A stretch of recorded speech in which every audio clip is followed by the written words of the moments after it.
promise a top-line education, but they pay dodgy agents offshore to drum up business. The university managers had personal and financial relationships with the agents. Turn a blind eye to cheating. There is an unwritten rule not to fail students. And turn out poorly trained graduates. Would they have been safe in a hospital? No. No way.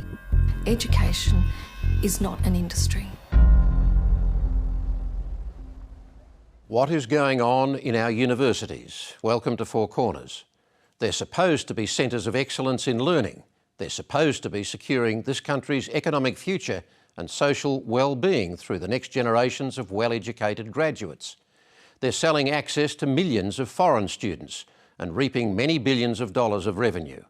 But now the alarm has been raised that increasingly Australian universities are exposing themselves to corrupt practice, to lower standards, to systemic abuse of the system. One instance you'll see tonight is the revelation from whistleblowers that some foreign students and other poor English speakers are graduating as nurses from Australian universities, dangerously underqualified. Universities have turned increasingly to foreign students regularly recruited through corrupt agencies to fill the gap left by a decline in funding from the public purse, which Education Minister Christopher Pyne wants to cut further.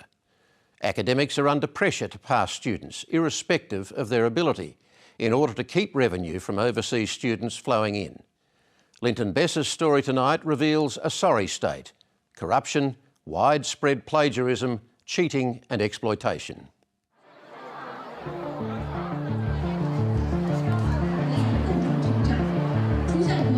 On this trading floor, an Australian commodity is running hot. But it's not coal or iron ore for sale, it's our other major export to the world: tertiary education. This is the booming billion-dollar market in international students that now underpins the survival of Australia's universities. Universities are fully aware there are problems with international student businesses they operate, but it is a very difficult problem they face. They are heavily dependent on the revenue. It's a cutthroat industry. Right now, Australia is gripped by the question of how to pay for our university education. But there's a more fundamental question to be asked. What exactly are we getting for our money? Have our universities traded away academic standards in the race for cash? There is a culture of leniency. Help them through, help them to get through. Do whatever it takes, bend over backwards, help them to get through. Let them resubmit and resubmit. We've got to pass the vast majority of our students, no matter what their level is, no matter what their prior knowledge is, no matter how much or how little effort they put in. The conditions within the university are conducive to corruption. The New South Wales Independent Commission Against Corruption has got some big scalps, including some of the state's most corrupt politicians. Now it's turned its sights onto universities. Students being exploited, students cheating, students bribing academics, academics being pressured to turn a blind eye to problems. In a new report, Corruption Prevention Director Dr. Robert Waldesy has raised the alarm about universities' troubling use of agents offshore to recruit students. So every single university we spoke to has said that at some point they've had problems with some of their agents, with false documentation and often collusion with their students. The risk is they're going to put applicants through to the university with fake qualifications, or who they know have cheated on tests, or who are trying to undertake some sort of visa fraud. Four Corners decided to find out how education agents operate in Australia's biggest overseas market, China. We went undercover inside agencies servicing Australia's universities. Vice-Chancellors have accepted as necessary the use of these unregulated middlemen to recruit the vast numbers of overseas students on whom they now rely. This Beijing agent is called Shinyway. It has represented universities including Queensland, Monash, Sydney, Newcastle, Southern Cross, ACU, ANU and UTS. Our undercover reporter is asking how the agent can help if his child has a poor academic record. He is then told Shinyway will accept a forged school transcript.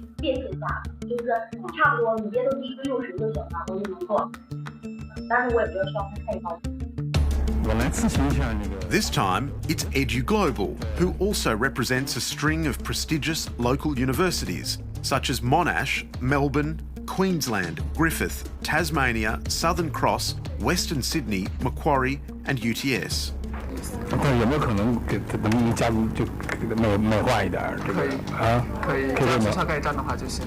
This hidden camera footage raises alarming questions about the integrity of international student admissions to a host of Australian universities.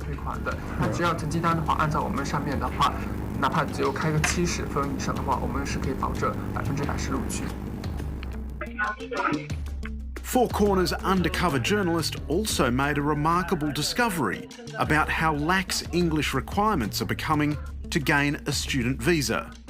This agency is EIC. She is promising special help to get around the robust English language test known as IELTS that has traditionally been used to enter an Australian university.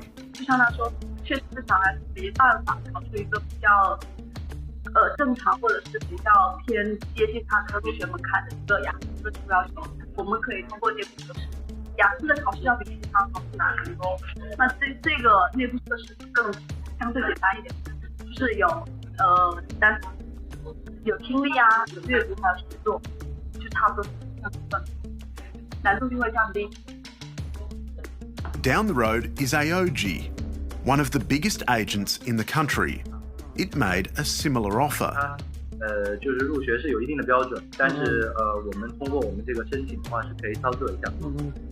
The agent suggests the student could sit an alternative exam called Versant.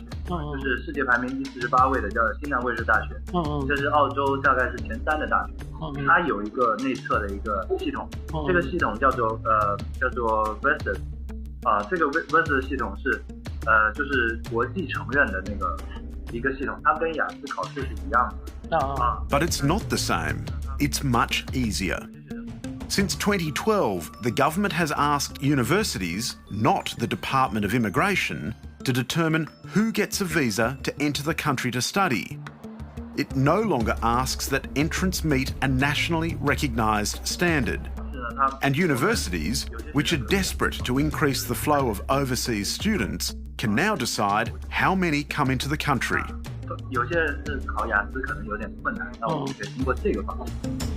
The falsification of documents that comes through from students is often done in collusion with the agents themselves.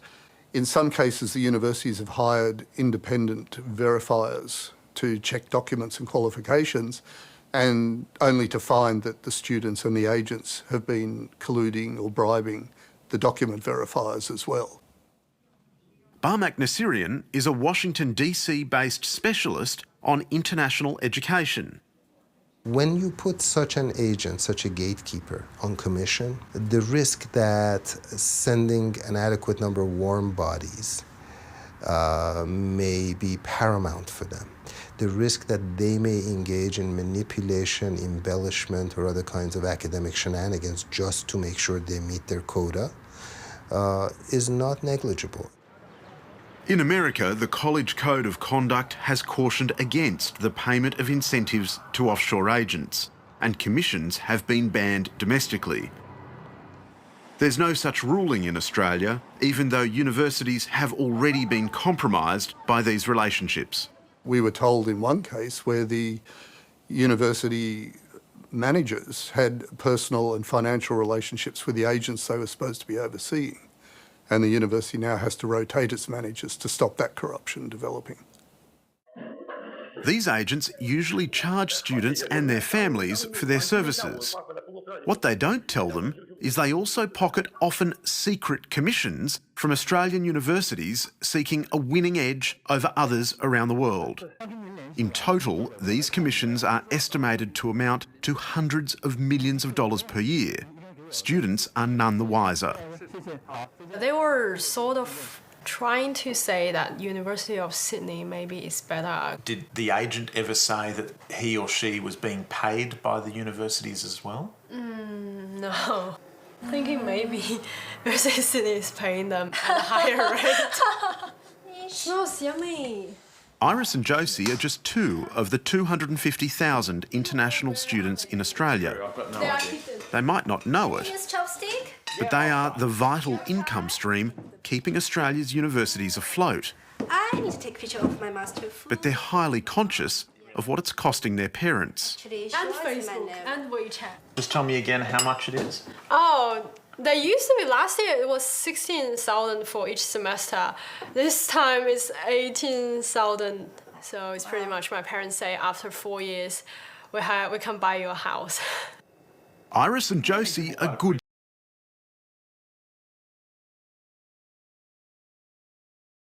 students, but even they are under considerable pressure. Iris hopes her $140,000 degree will lead to a job in Australia and permanent residency, or PR. And do you feel the pressure of how expensive that is? Do you think about that? Yeah, I do, because my parents say you'd better stay in Australia and get a PR, otherwise if you come back to China, it's really pointless. You don't have... But there are big obstacles to overcome, and the biggest of all is the English language. The first semester of my first year, I just came into uni and I was doing an assignment with a local group. And at the beginning, I couldn't understand anything they said. I can understand the lecture, I can understand all the textbook, but I can't understand normal conversation. After a while, they just really get familiar with me. They say, at the beginning, we thought you have antisocial some sort of problem. I'm just like, no, I don't have any social problems. Yeah, they just, now some of them still think I'm weird just because the first impression is I'm so quiet. Alex Bartell used to run the Language Centre at the University of Technology, Sydney. He has been a long-standing advocate for higher English language entry standards for universities. Academic staff increasingly are frustrated by the fact that they are there to teach pharmacy or engineering or IT or whatever they're teaching, and they basically say, it is not my job to help somebody with 65 spelling errors on the first page of an assignment. It's not my job to teach them basic English grammar. Although the federal government has abandoned a national standard, the International English Language Testing System, or IELTS for short, still recommends a score of 7 out of 9 for university entry. But most students arrive here with far lower scores than that, scores as low as 4.5. They're coming in believing that if the university says that I require an IELTS 5.5, I believe the university and I trust them that they have told me the truth about what's required. Now I find that, in fact, to be able to read the text that I'm asked to read in my degree course, I find that I don't understand what it is. I don't understand the questions that I'm asked in assessment tasks. You both have such wonderful English, but do you think other international students, do you think that's their biggest challenge? It is. Actually, It is. One of my friends, he came from China. We did the foundation study, so we are really used to it. But he just came straight away here, and he says he has headache listening to English. Depends on which kind of Chinese. If you meet some Chinese, they just play with Chinese. They will never improve their English forever.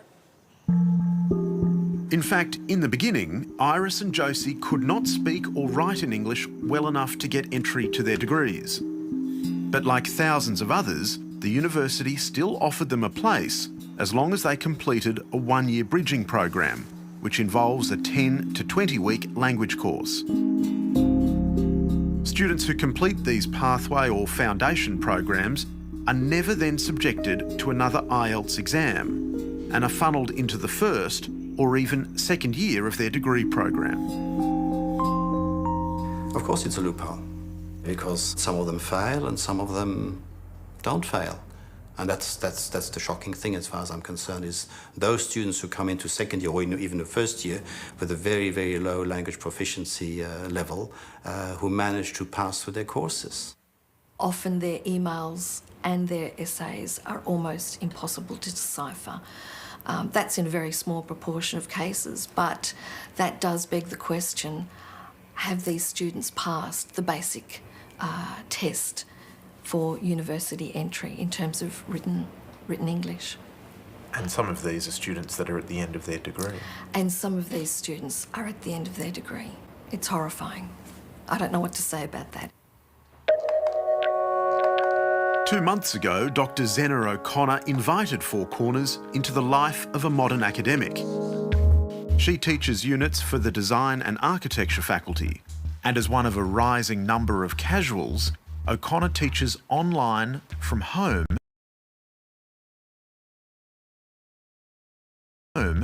and with little faculty support. It's an isolating experience, but it's a big money spinner for the University of Sydney.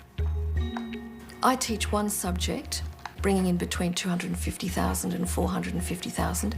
It's one elective. There are hundreds of other electives. There are hundreds of other core subjects. Each of these are bringing in similar amounts of money. The income stream, particularly from international students, is huge. Make no mistake, it is huge. At Sydney University, international students now make up a quarter of all enrolments. At other universities like RMIT in Melbourne, they're almost 50% of the cohort. With thousands of students often struggling with English, the pressure to pass is helping to fuel a black market. I'm staggered by the increase in plagiarism. To start with, in my experience, it was a very small proportion. You know, maybe 2, 3, 4%. I would peg it now at being much, much higher, well over 50%.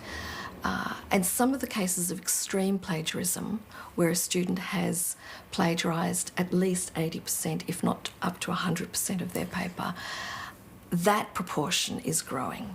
And that level of extreme plagiarism I didn't see 5, 10 years ago. The students handed in their first assignments. The deadline was last Friday, so I'm just finishing off the marking of those now. And you'll submit these. We caught up again with O'Connor recently to see how her class is performing. Of the 53 papers she'd marked, half had earned a fail. As you can see from this list, all of the students who've been highlighted, they've got very bad marks, and the reason for that predominantly is they've either plagiarised or cut and pasted to such an extent that they've earned themselves a fail mark. As you see from some of the marks, 10, 15, 18, those students have plagiarised probably more than 80% in their assignments, yeah. And you've written here, in fact... The results are indicative of the pattern she has seen for years. It's probably more than 80%. She hasn't instituted formal proceedings against any students for plagiarism because she says she was told to do all she could to pass them. The response would be, thank you for your feedback. And that has been the same response every time I bring it to the attention of anyone at university. And that seems to be the end of it. It's not investigated. And what about the individual students involved?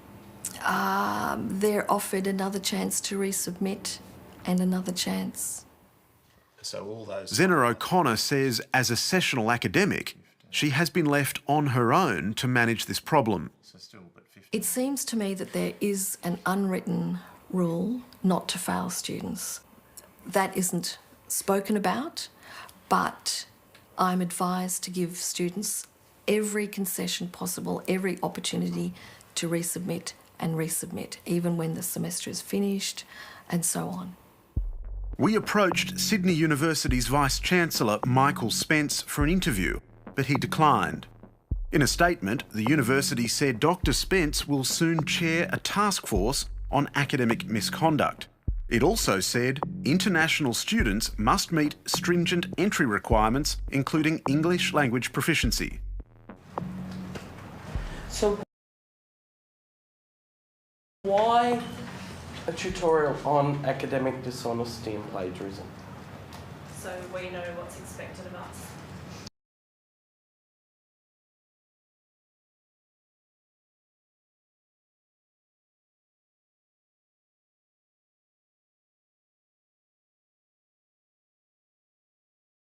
Yeah, it's to make sure that everyone is on the same page as to what your responsibilities are in... Plagiarism is now such a problem, it's the focus of one of the very first tutorials for all Sydney University nursing students. In particular for us. Are they on notice from here on in?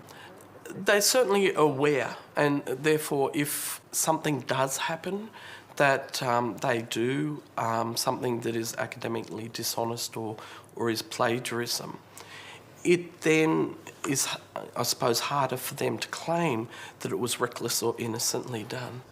The presentation of work containing... Associate Professor Murray Fisher explains the university's formal policy on plagiarism. Then we have this thing called negligent and dishonest plagiarism. The policy runs to 13 pages and describes an array of complex procedures. Plagiarism means presenting another person's work as one's own work by presenting, copying or reproducing it without appropriate acknowledgement. Many say formal procedures to tackle plagiarism are so bureaucratic, they actually deter academics from reporting it. Separately. To nail a student who has plagiarised is a very complex, lengthy administrative procedure. In other words, the student has to be identified, it has to be documented, it has to be proven, it has to be taken to a committee and so on and so on. That process is quite onerous, and it's my experience that most sessional staff just don't bother. They just don't bother reporting it. They'll ask the student to resubmit instead. The exponential of this plus A... Another reason why plagiarism is underreported is the increase in casual teaching contracts.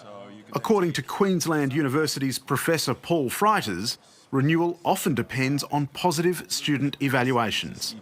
For a sessional academic, this is career making or breaking, whether or not they are seen to be liked by their students. So teaching evaluations, which are effectively how do the students think about you, are make or break for their careers, whether or not they get tenure. And in that, it's definitely important for them not to be seen to go against the party line. This is our main lab. There are other... It might be dangerous to let weak students through a degree in design, but it's potentially deadly in nursing. Mimics the real setting of a hospital.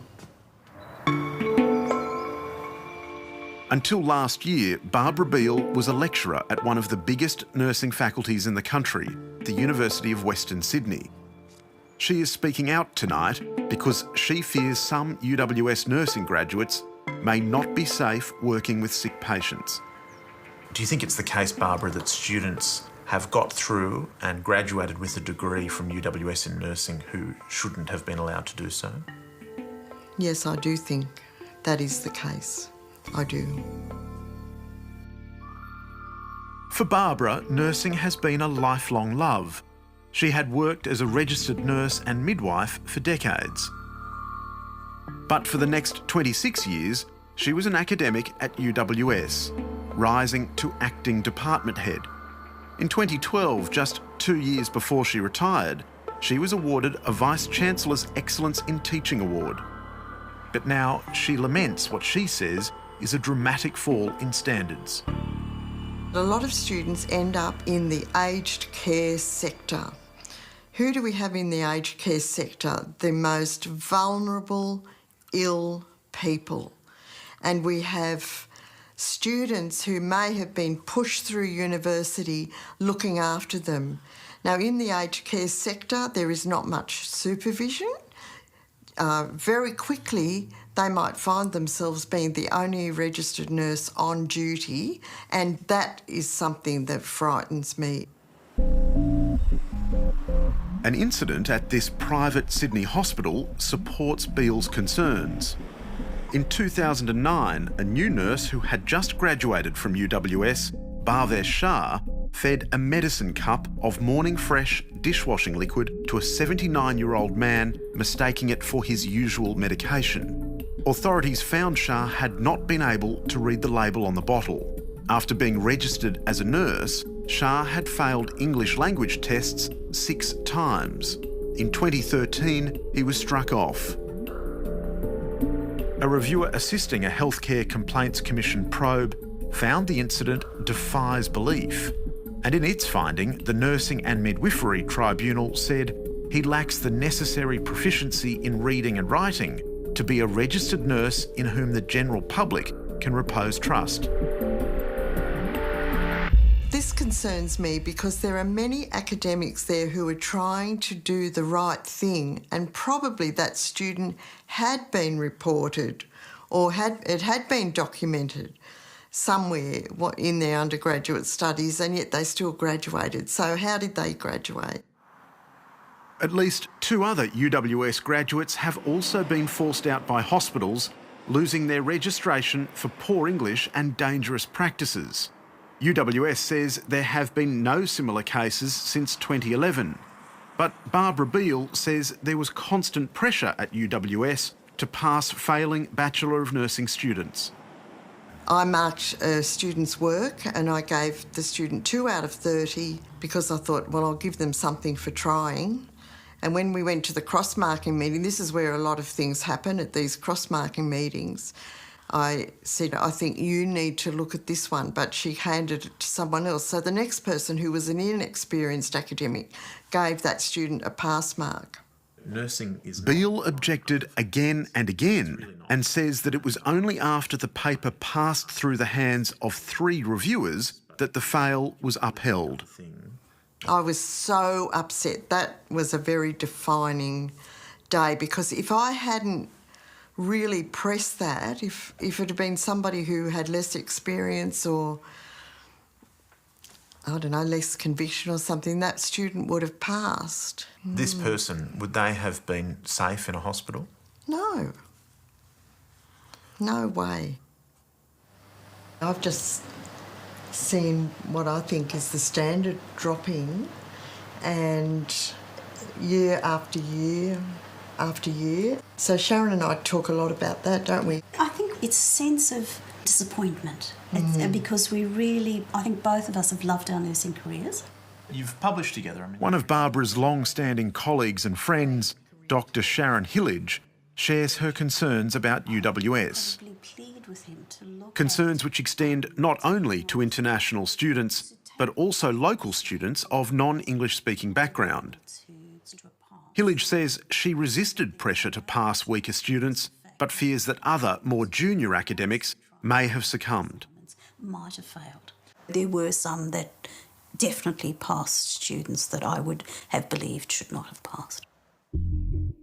Sharon Hillage stands up for what she believes in. Like Barbara, she too has been a nurse for more than 40 years. And 7 years ago, she was among a group of academics who quit the Australian Catholic University. They were concerned about falling standards. Ultimately, what we've got to do is produce a safe practitioner, and I didn't believe that those students would be safe practitioners. So, yes, it was morally and ethically abhorrent to me.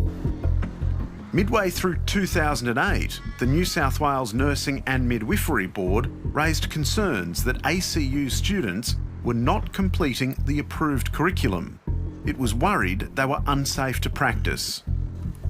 It was at that very time that Hillage was delivering a unit on ethics to final year students. For a major class assignment, she failed 36 of them for serious plagiarism. I got a phone call or an email from a student saying that the secretary to my boss had indicated that she was going to be given half marks for her assessment task, and would I please change the results? And I can tell you I was rather annoyed. Hillage gathered her colleagues and marched to the office of the then head of the nursing school. I gathered the teaching staff because I think they were all as indignant as I was, and I wanted to have people witness the fact that we had actually indicated that we were not going to pass those students. I was initially not given entree, then finally I insisted on having at least 5 minutes, and yeah, I was clearly instructed that I was to pass those students, and I clearly indicated that I would not be passing those students, and I had the support of my teaching team. Four Corners has spoken to former colleagues who corroborate Hillage's account of the meeting. Sharon Hillage left the university shortly afterwards, but the majority of students whose papers she had failed for academic dishonesty were registered just months later as graduate nurses. I think I was more angry about the injustice of it all, that in actual fact this plagiarism would just be condoned. So here we are, we're trying to produce students that will be ethical, that won't alter medication charts, will not do all of those things, and yet they could be given half marks. I was just mortified. Another ACU nursing academic was so disturbed at the situation, she reported it to the then Federal Health Minister, Nicola Roxon. I, as did several others of my colleagues, chose to leave the university where I had tenure, primarily because of increasing concern about students being admitted into the Bachelor of Nursing degree with extraordinarily poor basic English. She went on to say they were pressured to administer Clayton's-type assignments to pass students. There have been specific cases where marks have been adjusted after the teacher has given them in the nursing faculty. That was something was asked sometimes to occur. Tell me what happened on those occasions. Well, basically we said no, we're not doing it. It's hard to get exactly... Dr Tony Stokes is an ACU senior lecturer in economics who has previously been asked to remark papers in nursing subjects. He concedes there is still pressure today to pass students.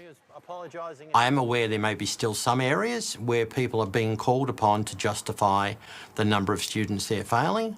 I had a colleague who was in the business school and he explained to me that he'd been told that he was expected to fail no more than 10%.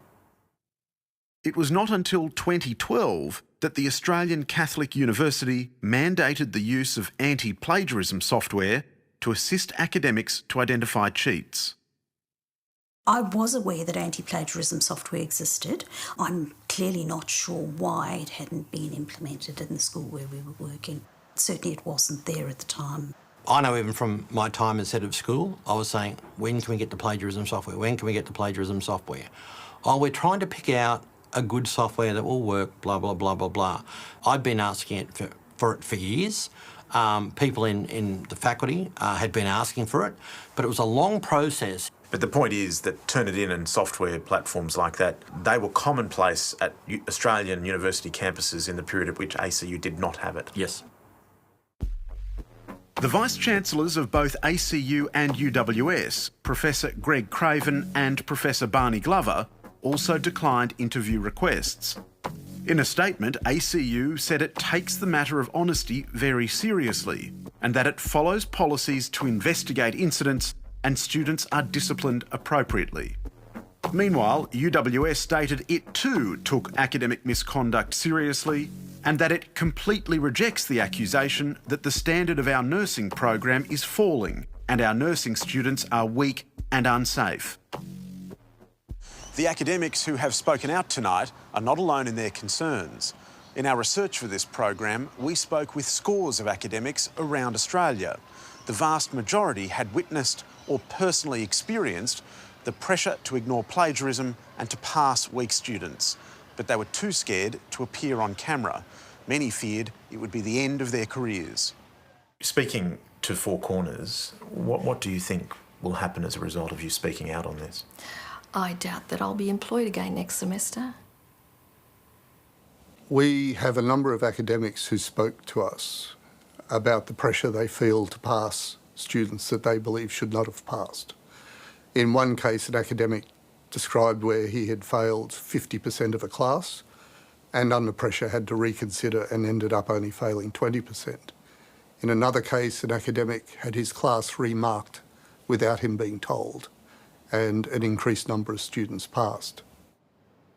Universities have long denied this to be true.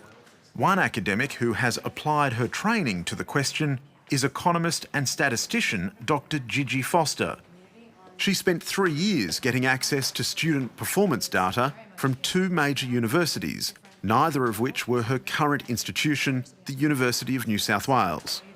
Foster found statistical evidence confirming a trend towards marks being inflated in classes with many international students. If you have a larger fraction of weaker students in a given course, then you would expect at the end of the course that you'd end up with a distribution of marks which was commensurately lower. It seems to be that there is an adjustment made in response to a large fraction of international students, such that everybody's marks get buoyed up a little bit. Her findings lent scientific credibility to the claims of so many academics around the country that poorly performing students were still passing. So that's essentially the puzzle, is that you would expect the marks to be lower in courses where there are larger fractions of demonstrably weaker students, and they don't seem to be lower. The participating universities were clearly unimpressed with Foster's findings and withdrew their cooperation. So I was hoping to, be able to continue the research, but the data feeds stopped after this paper came out. Why? You'd have to ask the universities. Foster's research focused on international students, but many academics have told Four Corners there are other threats to standards. At ACU, for example, university entrance levels for domestic students, or ATARs, have plummeted by as many as 20 percentage points. I think Professor Craven, our Vice-Chancellor, has had the view that we need to grow to survive in this sort of competitive marketplace. So as a result, he did lower the ATARs to let in a lot more students than we had previously. This has led to dramatic reductions in the difficulty of some courses being taught, although Tony Stokes doesn't agree. 30% of our students have not completed Year 11 and 12 maths, and some of them just have blockages in terms of doing basic maths like division, subtraction and drawing graphs. So, but if you haven't done Year 12 maths, doesn't economics rely on some basic calculus? It doesn't have to. What we tend to do is use computers more to actually solve the same sort of problems. ICAC's Robert Waldersey says universities suffer a real conflict of interest between recruitment on one hand and standards on the other. One of them will win out. Too often we believe that it's weighted more towards the recruitment and revenue and away from the controls on standards. In the past, you've failed students who've done poorly, and you were going to talk... Ironically, the victims of this conflict are often the students themselves. From students, if they do in fact fail, I'm often inundated with emails from them pleading, begging me to pass them. International students are sometimes in great distress. Dear Zena, my name is, my student number is, I don't know why I failed, I want to die now. The student then goes on to say, I want to die now again. This isn't unusual. I get quite a lot of emails of this nature. It's pretty intense. Many are desperate to avoid returning home empty-handed. I'm begging you to recheck my final mark. I will do anything that you say. I mean, is that an invitation to some kind of bribery or something? I would hate to think what that is all about. These sort of emails are a symptom of the problems that are created by the tension between capabilities that fall short of the demands of the university. And it puts students in increasingly desperate situations. For some students, there really are few other options to try and pass. They may offer bribes to the academics may exploit the students. But that is what we mean by it being conducive to corruption. In 2009, Western Australia's Corruption and Crime Commission held public hearings into Nasrul Ali, a Curtin University finance lecturer. I think it would make life a lot easier if I gave you a pass. The academic had been targeting international female students, one of whom secretly recorded him. It's more about making it worth me changing your mark. You need to offer me a non-academic. The CCC found he was attempting to solicit sexual favours in return for higher grades. So you will see cheating, you will see students who are increasingly desperate. Where students are increasingly desperate, academics will or might take advantage of them. Getting experts to help you on school assignments was never this easy and affordable. There are plenty of other underground transactions thriving in universities. When a friend asks me how I ace all courses with minimum effort, I simply recommend them. Including a lively trade in essays. This essay, Zena, Colour in Architecture. To test how easy it is, Zena O'Connor gave us permission to try to sell one called Turn It In. Can you make sure it's okay with Turnitin? I don't want to get caught. Yes, price $100. You can pay in cash, but for that you need to visit our office. You can give payment to Jimmy. Peter sent us to see Jimmy at this ordinary suburban home in Werrington Downs in the western suburbs of Sydney. G'day. Here to see Jimmy about buying an essay. No one here by that name. Really? It wasn't Jimmy, but a man named Jeffrey. He said he knew nothing about the essay business, but at the same time, he wasn't surprised to see me. I used to run a mail forwarding business. Oh, yeah? But that finished. This mail redirection service has had clients with a colourful history. A decade ago, the house was listed as the address for Chancery International University, a bogus institute selling fake degrees.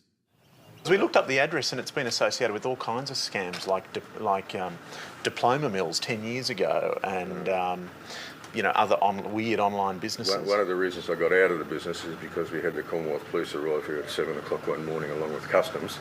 Someone had tried to forward human growth hormone through us. Wow. These kind of transactions don't surprise Barmak Nasirian. The US has been grappling with corruption of university admissions head-on.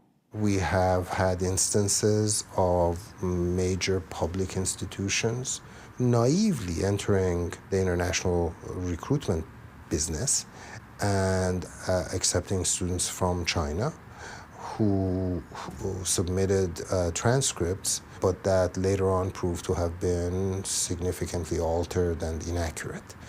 And that institution took those students in and graduated them. Just last month, armed Homeland Security officers raided this university in California, arresting 3 staff on suspicion of trading visas and enrolments for cash. No one wants to see these scenes on Australian campuses. But administrators can't turn off the tap on international students.